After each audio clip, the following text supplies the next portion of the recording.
No movement at the rear. 15 years ago, Star Force officer Derrick McManus was on a routine job to arrest a known fraudster, Tony Grosser. Accompanied by 4 other Star Force members and another policeman with a camera filming the footage you're now watching, they were to arrest Grosser because he failed to show up at court. The police, Mr. Grosser, open up, please. But within minutes of arriving at Grosser's property, the routine arrest turned sour and Derrick's life would change forever. Grosser, it's the police. What eventuated was, and still is, South Australia's biggest siege. Within minutes of arriving, McManus was gunned down. Over the next 40 hours, 2,000 rounds were fired. You've approached the house and within 5 seconds you're hit with 14 bullets. Was it the quickest 5 seconds of your life or was it the longest? There's only 2 bullets that I can actually remember hitting me. As I walked up to that sliding door, all I knew was I was falling to the ground.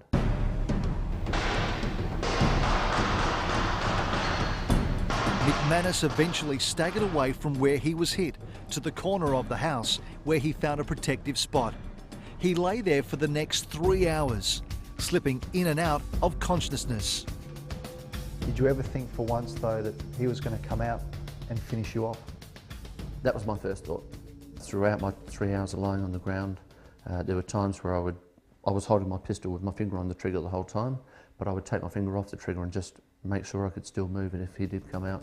But Grosser wouldn't leave, bunkering down in the roof of his house, firing at anything that moved. We're still hearing shots from a high-powered weapon. Roger. Many shots. Bullets whizzing everywhere. How long was it until backup arrived? It was about 2 hours 40, 2 hours 45. At the time they came in, they would risk their lives to come in and get me. They knew that they weren't fully protected and they were risking their lives. They still came in. They are the heroes. There's no 2 ways about it. But one other hero in this story was Dr. Bill Griggs from here, the Royal Adelaide Hospital. Dr. Bill Griggs would eventually come to the aid of Derrick and would spend 10 minutes by Derrick's side as round after round of bullets flew over his head.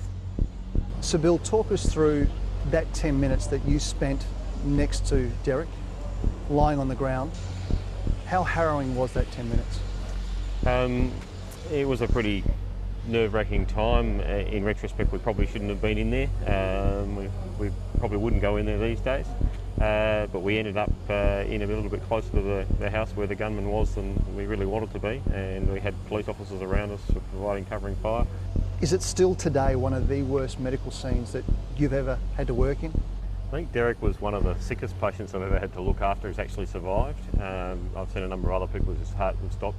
Derrick came very close to that, and I think if it actually stopped, we would have struggled to get it going again.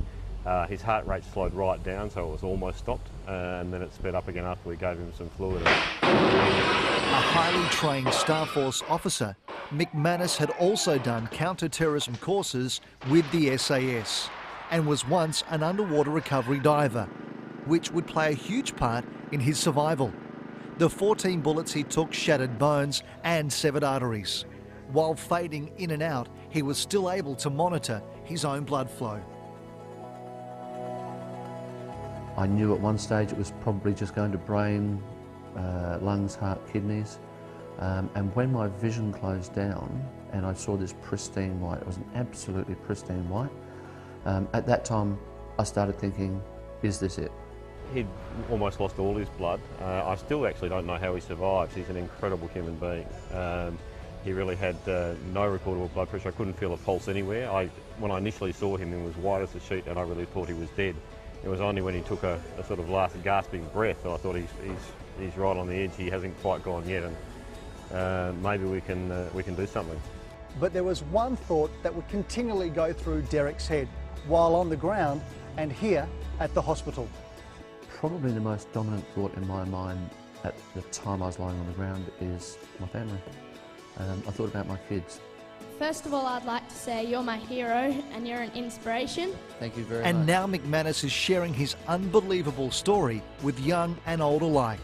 from boardrooms to seminars to school halls, demonstrating that anyone can defy the odds. Nothing is impossible when we are well prepared and to believe in ourselves. The program I run for the kids is called Inside Your Head. And it is. It all happens inside your head. That's where it's got to start. Some kids, especially from where we came from, they need to see that there are possibilities. There are things that they can grow to, things that they can change for themselves. And to see that it has worked for some people, it just gives them some light at the end of the tunnel. He's an amazing guy. He's got on with his life. He went back to being a Star Group officer. He's involved in a number of areas where he helps and supports other people, and I'm extremely impressed by him. Because I really think that if we know what we want, we're willing to chase it and we're willing to do something about it, then we really can choose our own outcomes in life.